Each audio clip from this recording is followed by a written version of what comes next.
Sammith, welcome back. It's good to have you again. Hi, Vinod. Good evening. I hope you had a great Saturday. I think so far it's been spectacular. Can't really complain. Partly it's due to the morning walk that I had and a couple of people that I met, and I Nice. figured how much of trivial social connections matters to you in terms of having a very productive day. Have you Nice. experienced that sometimes? Absolutely. I think we do it as lawyers. Every day we walk the corridors and, the interactions we have on the corridors is very insightful. So I think as lawyers, we enjoy that. At least as litigation lawyers, we definitely tend to relish this conversation in the corridors. All right, great. I think I'll continue from where we left off last time. I think we ended on a very interesting perspective of how what you look for in the associates that you recruit for your firm. Mhm. You mentioned three qualities that you look for or scan for. One was curiosity, second was patience, third was ingenuity or let's say novelty that they can bring in. So I would like to go a little deep into that. As an associate who applies to your company, how do you evaluate them on each of these parameters? We can go one step at a time. Okay. So the first step whenever someone sends an email out to me saying I am interested to apply for a position at Sanctum. So the first thing I look at is not their curriculum vitae itself. There's something that they write along with it. How they write their email matters quite a bit.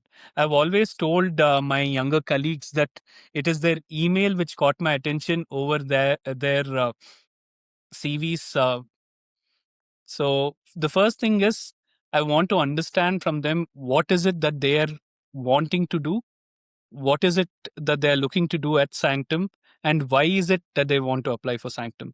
So when I have these three questions perhaps sorted out in their emails itself, I think it becomes a very easy process for me to filter out the applications and thereafter go forward with the Yeah. oral interviews. You mentioned about what they write in terms of the email, right? That's very interesting. Of course, that makes a lot of sense. Now, can you explain how you assess them on their curiosity, patience, and ingenuity one by one after they Okay. clear the first part? Understood. So whenever someone comes and interviews with us in person, the first thing I generally ask them is, why did you want to become a lawyer? What is it that attracted you to this field in the first place? Do you really want to do litigation? Do you really want to do something else? Are you trying to explore? Is this your first job, or is this, you had a previous job and you're coming in here and trying to do something completely different from what you've been doing previously, or continue doing what you were doing previously with a little more exposure or a little more direction? So these are the things that I think sets the tone for what an associate really wants and what the candidate really is looking at from Sanctum itself. And it gives me also an insight as to what is their mind, where is their mind going, and what is it that they're actually thinking and grasping, and what is it that they really want to do. Are they really curious? Are they really curious about real estate litigation? Do they really want to make a mark for themselves? This is what I think, this is the first 2 to 3 minutes of my conversation with them. This is what I tend to grasp, and after that I tend to gauge what is it that they're specifically looking at in litigation. In a career, from a career perspective, what is it that they want to really do? Where is it that they want to reach? Are they looking at being a litigation lawyer all their lives, or is this going to be their first job where they want to have their hand in litigation and probably look at something else? Or do they want to try and get a good bit of experience in all the parts, be it corporate law, be it real estate law, be it litigation, be it non-litigation stuff like licensing? All these things is something that I really try to gauge from them. So this is the first curiosity part. That is what I want to explore from them. So this generally takes about 5 to 10 minutes of the conversation, depending upon what the candidate really is telling me and the counter questions that I have for them, perhaps. And after that, I also want to ask them, okay, you want to do litigation or you want to do real estate law, corporate law, whatever is it that they say, how many years do you think you're willing to give to this profession before you are able to spread out your own wings and perhaps go independent? I think the first question I've almost asked all my candidates is, are you really here just to be an employee, or do you want to set out something bigger?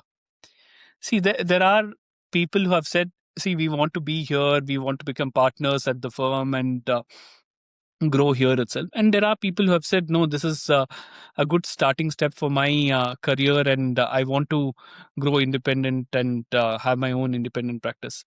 So that is where I really understand, okay, what is their level of patience? And see, patience as something is not something that I can gauge only in an interview, but you at least get the drift of what they're getting at, where they are looking at themselves in a couple of years' time. Are they looking at something very big all of a sudden, or they are going to take the baby step towards it? All these things are what I look in for when I say patience. And the third aspect is the most important, ingenuity, right? For ingenuity, I almost always ask them questions that are pertaining to law, probably a scenario relating to law. Let us say I'll give them a scenario saying, okay, this, you have worked in a real estate field or you've worked in a corporate field. There is a contract like this. What is it that you would do differently if I wanted a particular clause, but that is not palpable to the other side? How would you put it? So that is it. Like I got their response from it. I don't really test them on what is their knowledge of law itself, because I think that's you're once again getting back into the academic Mm. side of things, and that is not really what matters in the profession at the end of the day. So I'm looking at them, how they are grasping things and perceiving things and analyzing things and putting the answers out. So their logical, analytical reasoning is what I'm trying to gauge and understand from them. And I think to a large extent it works. See, I always, my wife's in the corporate sector, so she says, yeah, I like vibe coding. You always do vibe hiring. So I've told her that, see, the vibe hiring also depends on certain factors, right? Like, it's not that you just do a code and, okay, this is my vibe, this is what I want, and put it into a Claude and get answers out of it. So it's the same way when you're doing an interview. It's very different from just saying, okay, oh, you're so and so, you have so and so degree, you have so and so qualifications, okay, welcome to the job, come here, and this is your salary, end of story. That is not what I think is human. There is a lot of human element to it. What is their expectation out of it? What is their willingness to contribute back to the firm? The quid pro quo becomes very important, right? So if Mm. I'm willing to give them something in the sense of direction, experience, and more than that, a sense of what the field is like itself. So I will also expect them to be at least, hardworking, diligent, and but most importantly, if they are a little bit curious, a little bit exploring in nature, and they are able to push the boundaries and say, yes, sir, this is what we can do differently. And I think that is what you really test from people. You don't really get to tell them, okay, what section means what. I don't Mm. think that is a right way of hiring people at all. Like, there are people who tend to do that, and that is not the right way of hiring. And for a large part, I've run a firm for 8 years now, and for a large part, I would say that I've got my hiring right. That's quite fascinating. I think let's take the first step, right? The email part. You said Hmm. you're looking for not the CV, but what they write in the email in terms of their introduction to you. Absolutely. And if I understood you right, you said it serves as a filtration criteria. You're not looking to choose, but kind of eliminate people who don't fit a certain criteria that you're looking for. Correct. What exactly are you filtering for there? When people write, is it like crisp? Is it, are you looking for objectivity? Are you looking for clarity? How can anyone understand what is it that you're looking for in the intro email that they write to you? Generally, what I expect in an email is, I just expect three basic things, right? I just want to know who they are, what is it that they want to do as a career, why is it that they want to apply to Sanctum. These are the only three things. And if these three things are there in, say, 3 sentences to 4 sentences, that is sufficient. Or at sometimes, people have a different way of explaining things, and people tend to put in, say, a 10 line email. It is not the length of the email that matters. It really matters what they write in the content. What are the words? Does it Hmm. have that sufficient amount of sincerity in that email, or is it just any other cyclostatic email that they sent to me? So sincerity is something that you probably, with ChatGPT, it becomes increasingly difficult to Yeah. gauge and gain. But to a large extent, when people write it through AI. I think the Hmm. moment people write through AI, send you drafts through AI, it's very easily, visible from the very face of it right now. Also, because I think AI is going to become more and more difficult to, decipher and break down. But as it stands today, the AI emails are pretty much evident. You can, take one good look at an email and say, okay, this is AI drafted. I agree with you, Samit. I think I have a very interesting perspective on that. A couple of years back, when I was heading sales for a company, Hmm. almost everyone who reported to me wrote wonderful self assertions about what they had done for the company in the last 1 year. And everything looked so flawless that I knew them in person that they were not that great in actually writing. But all the English that they wrote was so perfect that I wondered where it actually came from. So I understand when you speak about AI. So I think this is great. I think out of the three qualities that you mentioned, curiosity and even ingenuity is something that you explained how you can easily identify. How do you, for example, assess whether the patience that they exhibit, that they have, is actually there, or are they just faking it just to get a job? Okay. See, these are things that, as I said, you can't really put it out on paper or put it out in words. It really depends. When you're speaking to a person, you get that vibe. That is what I mean by Why? Okay. saying, you hire by vibe as well. So there is a certain aura that people exude, and there is a certain image that they try to portray themselves.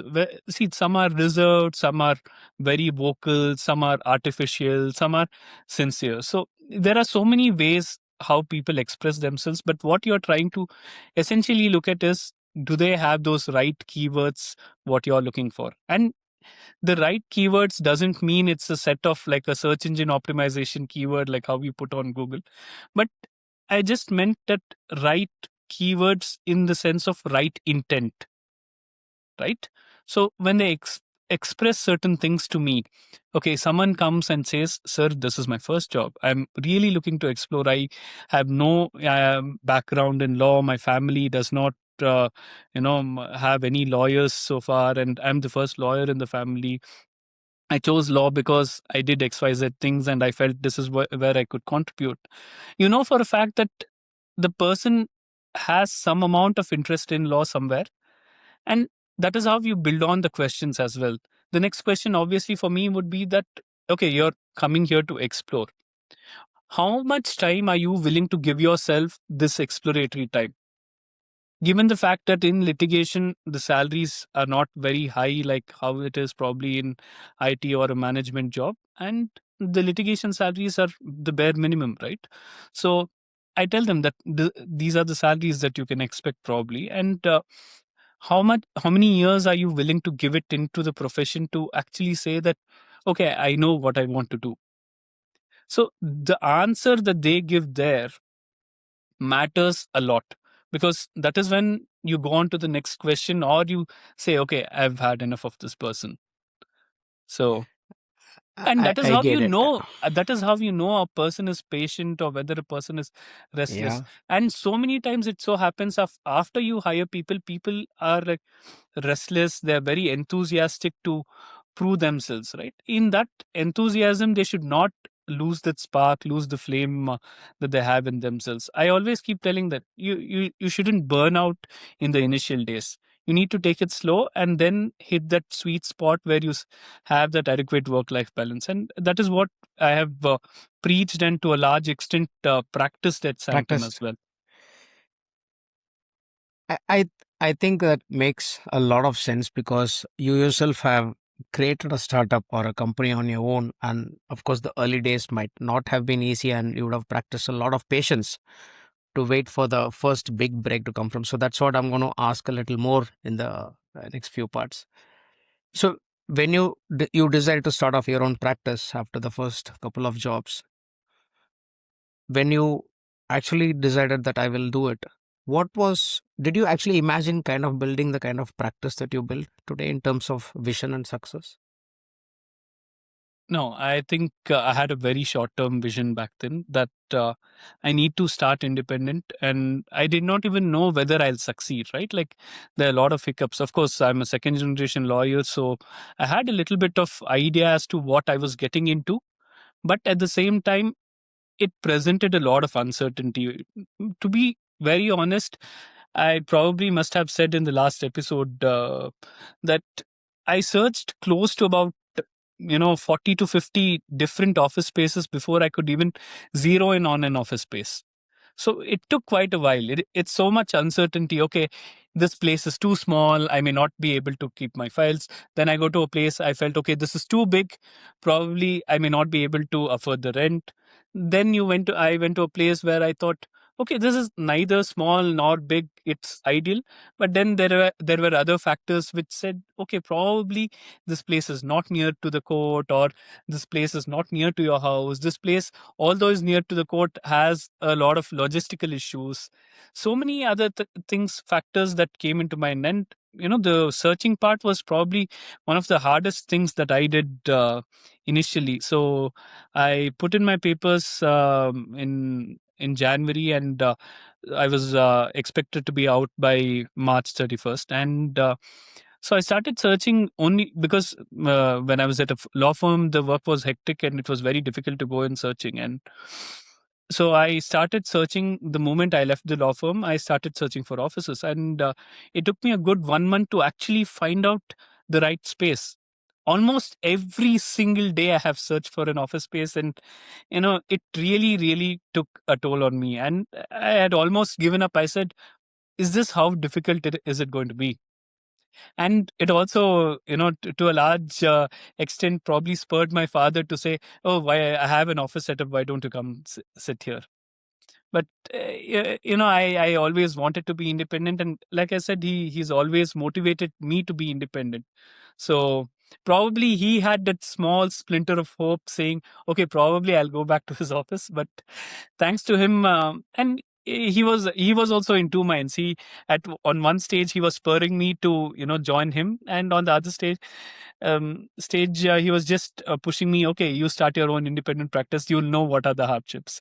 So he was also conflicted, and it helped me to actually say, okay, I'm going to be independent. And once I figured out an office, and I don't think there was any time that I have looked back after that. That is quite a story, right? I can understand the pain and, let's say, doubts that would have gone through your mind at the time. Why is it so hard? Does it have to be this hard?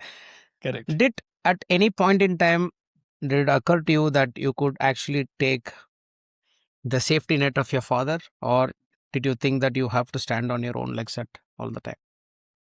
So the moment I decided I wanted to go independent, I was always keen on doing it truly independently. And I didn't want to be really dependent on my dad for anything. And when I started out, to be very honest with you, when I started out my practice, and in the same year, my marriage got arranged, and I had to get married in the very same year I started out my office. So there was a lot of other things, distractions, and at the same time, I was also trying to find work, and it was quite a exciting time. I would say people would probably look at it as a difficult time, but I would say it was quite an exciting time for me to, concentrate on two things at the same time and try to break through. And it so happened very coincidentally that after my wedding, my father suffered a health issue, and due to which I had to take over a little bit of his practice. And that is what I think started off my entry or foray into real estate. So the moment probably he had a health issue, a lot of his clients, he said, okay, you take care of it for now and then we'll see. But it took him about 6-7 months to completely Come recover back. and come back to the profession. So by then, I think I had made a substantial entry into the real estate sector, and there was no looking back after that. At what stage of the early part of it? So, what I'm trying to ask you is the early days of most firms can be very uncertain and filled with a lot of doubts, as anybody would be. And of course, you struggle to find an office space and you got settled. Just talk to us about some of the toughest challenges that you faced in those first maybe 6 months to 1 year, where you faced utmost uncertainty in terms of how it's actually heading. So the first 9 months I started out my practice, it was all just me. It was a complete one-man show. It was a peon to Okay. proprietor show at the office. So absolutely no one there in the office apart from me. And I was trying to manage clients. I was trying to manage my filings. I was trying to manage the photocopying. I was trying to manage, going to court and actually filing those papers, getting them listed before the court, arguing and getting the interim orders or the certified copies of the orders, coming back, raising invoices on clients, getting the recovery done, and then paying my rents. So it was a whole experience in it, in itself. So then I think the first 9 months I did not have a single staff in my entire office. So I had to rely upon freelancers. I relied upon my father's old staff who were freelancing, and I also relied upon a couple of friends to help me out, a couple of old clerks. But as a litigation lawyer, one thing is very, very, very important. I think I cannot stress it enough that you need a clerk before you need a junior. Mm. So my first hire was always that I will hire a clerk first before I hire a junior. So my first junior associate hire was about 13 months into the firm, but the clerk I hired was 9 months into the firm, because a Okay. clerk is indispensable to litigation. And I think the clerk has stayed with me ever since I hired him. For the last 8 years, he's been 7 years. He's been with me. So it's probably a really defining moment in your career, right? As a litigation lawyer, you have a clerk who's able to run around the courts with your files, do the filing, able to do the stitching, able to get the files listed. I think that gives you a lot of time to do other things, a lot of time. And a clerk takes away that burden of everything else apart from you. So finding a good clerk is probably step one of any litigation lawyer. I'm sure you found the right one, because someone sticking with you for 8-9 years is quite, Absolutely, touch quite, wood, and I'm really really grateful to him. So he's been with me for now. yeah. So, in those first 9 months, let's say to 13 months in the first 2 years, which is kind of a very frail period for most startups or any firm for that matter, did you at any point in time think, or let's say have a little semblance of regret, or let's say doubt, if you were a little premature to finding or running your own startup at the time?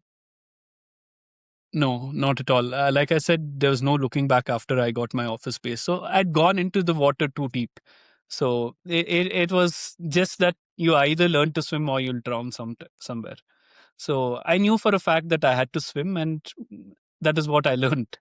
So, Okay. and yeah, I really need to be grateful to my dad for spurring me continuously, and my wife also. She was we newly married, and luckily for me, she's also comes from the same profession, and she knew what are the uh, initial struggles of the profession, but she was able to also keep me motivated and say, okay, it's okay, I understand that you come home late because work takes you places, and you come back from the court only by 5:30, 6 o'clock. Then you sit with clients, and then after they leave at around 8:39, you start actually working. So that is something that she could understand. She had practiced a year in litigation before she went to her masters and then got into corporate field. But apart from that, I think that in a way also helped me that okay, there was a sense of calm at home, so I could do my things at office very easily.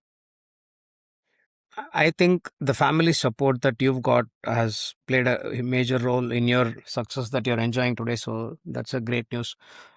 Do you actually remember the first moment, or let's say any moment in your journey in the early days that made you think, now I'm getting it. I'm going to get there. What was that moment? Probably, I think there was a Chief Justice in Karnataka, Mr. His Lordship's Justice Abhay Srinivasoka. So, and I think Ah, one of the most ingenious, most empathetic Chief Justices that we've had ever in Karnataka. And there was a land reforms old matter, my father's matter, which he probably started in 2008, that was going on. And it was a challenge to a constitutional regime in Karnataka where non-agriculturists could not purchase agricultural land. I think you're quite aware of it. And yeah, yeah. so, and that point in time, that law was still very much alive. And I argued against the, you know, enforcement of that particular law and the very constitutional validity of that law. And it so helped me that those 2 hours or 3 hours I was there on a Monday afternoon before His Lordship Justice Oka. And I think it was magnificent. It just felt, you know, the flow was there. It was very conversational. It was very easy. I felt that, okay, I am not feeling at sea here. I don't feel difficult. I'm not feeling uncomfortable. I'm able to answer everything that Lordships is asking. And I think that was it. I felt, okay, this is where I belonged. So, and it so happened that after, my arguments and then the then Advocate General came and gave an undertaking that they were willing to amend the law. They did not want to suffer a judgment from the court, and they were willing to amend the law, and it eventually came to be amended by the then government in Karnataka. So that came to be revoked in 2020, if I'm not wrong. So my What arguments time was it? progressed in 2020. 2020, the Land Reforms Amendment Act. Okay. That That must have was been a post COVID.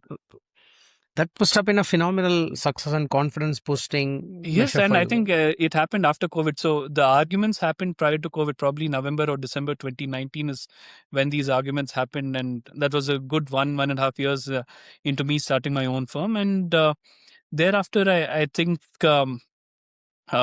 probably within the next 6 months, this law came into force and they repealed that draconian provision. So it was just, and we were all recovering and, coming out of this entire COVID-19, and it felt magical. It felt really magical, like you said. I can completely understand, right? I'm just trying to understand what would have gone through your mind while fighting something that has been in existence for a very long time. It's not easy to go against the norm or being an iconoclast in a society like this. Knowing very well that this was an act by the government for a very long time, from where did you get the confidence that you could even fight for it? And what made you actually go for this case? Like, was it on behalf of someone, or was it just a pro bono case that you picked up? Definitely not pro bono. It was like I said, my father's brief that was there. And because of his health issue, he could not argue. And so he delegated it to me, and I got my opportunity to argue. So, and see, as a lawyer, litigation lawyer, whatever briefs come to you in the beginning of your career, whatever briefs come to you, whether it's good, bad, or ugly, your job is to only prepare for it and argue. And I think that is what I did. So there was no other thoughts in my head that, okay, this is going to be a landmark case. This is going to, you know, take out decades of oppression on common citizens from buying agricultural properties or anything of that sort. I did not feel like a reformer or an activist then. I just felt, yeah, this is my job. This is my job. And Mm. that is what, in a large part, I had to do. And that is how I've taken every brief almost. It's not really that, okay, I'm going to transform the society with this one brief or one draft. So it is almost always that you take a brief knowing well that it is your job to do it. It's like a doctor. A doctor needs to treat whatever comes his way, right? So Okay, I get it. I guess what I'm also trying to ask Samit is, was there a little bit of fear, if at all, because you're fighting something that has been in existence for maybe, I don't know, 50 or hundreds of years? I don't know too much about this, but did it occur to you that, "Hey, I'm actually taking up something really more than what I could chew"? Was there a little bit of fear in you when you took it up? okay, so I was going directly before the then Chief Justice of Karnataka. Yeah. So the Chief Justice bench is the highest, he's the senior most amongst the judges in Karnataka, right? And obviously, you have a little bit of reservation. Am I going to perform? Am I not going to Yeah. perform? And that's why I said the way that His Lordship's Justice Oka, gave me that confidence. He was willing to hear, willing to listen, and willing to accept submissions. He was not constantly interrupting you, or he did not come with a prejudice to the court. So he was very open minded, and he was able to grasp what I was trying to say and ask those relevant questions. And I think that first 10 to 15 minutes is what makes you really comfortable. The first Hmm. 10-15 minutes are difficult, and you're going up against the state, and you have the advocate general on the other side, and there were senior advocates who have led before you. And after that, you think, okay, I'm going to make one small submission, I'm probably going to get a 15 minute window, and I'm going to get out. And that window turned out to be a good 2.5 hour window that day, and it was a Monday afternoon. So I remember very well, it was Monday afternoon. The arguments went on from about 3 o'clock in the afternoon up until 5:30 in the evening, and 4:30 is when the judges generally get up. And the judges sat through the argument, and I was pretty happy at the end of it. I came out thinking, okay, I've done a good job. I probably do not know what is in the mind of the judge or what is in the mind of the opposite side, but the next time that they came and argued before the court, their argument itself demonstrated that, okay, even if probably the judge holds against me, the state also feels that there is some amount of merit in what I said. Hmm. So the state said, okay, we intend to repeal this particular law. It was almost a 50-year-old law. 1973 is when it came in. So I was arguing it in 2019. So you might as well imagine. Yeah, I mean, I can understand how hard it must be, right? I'm like, if someone were to ask me, go and question some age-old principles, I'm going to find it pretty hard. So I'm sure as a lawyer, even though you guys are prepared to question based on first principles, as a young person who started off on his own at the time, it must have been pretty hard to go against the advocate generals and against the state, particularly. So, great stuff. How much of so you mentioned a little bit about doctors and taking what comes their way. Does a lawyer need to be detached to the persons or to the case as such? How much of, let's say, that emotional angle comes into play in terms of arguing a case?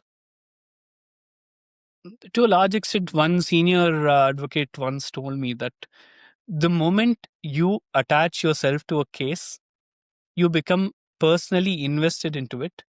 You're able to put in a very different perspective there. But that attachment is only to the brief, not to your client, not to the cause, but to the brief alone. So there is a very thin line, right? Nothing is personal, but yet everything is personal. So, and I think that is a very beautiful way of putting it. So he said, nothing is personal, yet everything is personal. So it's something that it's very profound. I don't know how to probably express it in words right now, but that entire sentence or the phrase has stuck with me ever since. So you get personally invested with your brief, but you're not interested. So there is a small difference between investment and in the interest, Yeah, right? I think, yeah, obviously it's pretty hard, but I guess as professionals, you prepare yourself for such moments and practice towards that. That's phenomenal. At what stage of Sanctum Law did you finally think that, okay, now this is a real sustainable business, and then you can establish yourself as a firm that is worth reckoning? What point was that? So we got empaneled into the Confederation of Real Estate Developers Association, the Bangalore chapter, probably in 2019. I started working closely with them. I started working with developers. I started working on policy matters. I was able to draft representations to them, help them with drafting policies for the real estate sector, drafting or amending policies, giving suggestions and comments to proposals that the government had sent out. So when you start working with the real estate sector itself, and the who's who of real estate sector were there, every month on month they meet and they discuss the ailing issues of the industry. So we genuinely gave me an insight into what is it that the people are looking at from the law. How is law going to help a business continue or perpetuate, and what is it that I can contribute to myself? And it just helped me that when I was able to formulate policies, help them give representations, it also gave me a lot of analytical thinking into the entire sector itself. Right, the real estate sector itself opened up, and COVID was one more, big blow to the sector, and they were struggling, and there were so many things that were happening at the same time, and it gave me a lot of experience, hands-on experience to deal with it. And we had started hiring gradually, one associate, two associates, three associates. So during COVID we had about two associates, and then the second round of COVID in 2021 had about three associates, and we've started growing organically by then, because the matters started flowing in, and people started trusting us. And when you're speaking at a forum which consists of the who's who of real estate industry in Bangalore, they also stand up and take note, right? So they know that, okay, here's a guy who knows his stuff, and he's able to help us out with the stuff, whatever the industry is facing. Probably their uh, own company stuff also, they wanted to bring it to me. And in a way, gave me a real entry into the, or I would say Sanctum Law really became one of the firms that real estate developers started to register when it came to issues with the government or against the government. Phenomenal. That actually was my next question. I was about to ask you what in the journey established Sanctum as the go-to firm for real estate matters. You kind of preempted me and answered that before I could ask. So that's great. I think today it must have been a phenomenal recollection for you to think through of all the struggles and the journey that you've traversed from a single clerk, or let's say a single person being the sole founder of the company, to having your first clerk and then the first associates, etc., to I don't know how many people you have now, but you are one of the most prominent, well-known faces in Bangalore real estate law, right? So that's a phenomenal way to look back at the phenomenal journey that you've had so far. So before we wind up, one question that I've had right from the first session that I had with you last month. You mentioned about man making character building at Ramakrishna Mission. What does it mean to you? Uh, I would say, in one single word, man making character building is what is your entire personality based on. You cannot look at it from a unidimensional perspective. You have to look at it from a multidimensional perspective. You have to be able to look at what really matters in society, how you are able to make an impact. And of course, man is the maker of his own destiny. And, there is a book called Man, the Maker of His Own Destiny. And the cover picture of it is very interesting. It's a sculpture carving itself out. So, and Oh, I think you just need to Google it, and that itself is man making character building education. You cannot be bogged down by smaller distractions. You cannot be bogged down by the real world, you need to be able to stand up. The world is going to push you down 100 times, but you need to be lift yourself every time, dust yourself off, and go face the battle. And I think that is what is man making character building education. You cannot be bogged down by everything that happens. Okay, there are phases in your career, there are phases in your life where everything seems negative. Everything you're winning anything matters which you think are winnable. You go into the court thinking they're winnable, and you end up with a huge loss, and it just brings you down so many times. But the entire motivation is wake up every day, get to the courts, and fight your battles. It doesn't really matter how many wins you have. What matters at the end of the day is, did you give in your best effort? So that effort, that diligence, that sincerity is what is truly man making or character building. And from Ramakrishna Mission till now, I think that is a spirit that I've tried to embody every single day of my life. It kind of shows, isn't it, Samit? I mean, finding a company on your own with all the successful backing that your father had, but still willing to fight it out in the market, that's pretty hard. To winning a case that was unwinnable or uncontested for the first 50 years and then making a name for yourself. It's been a phenomenal, inspiring journey to listen, or even for me as a person to even talk to you.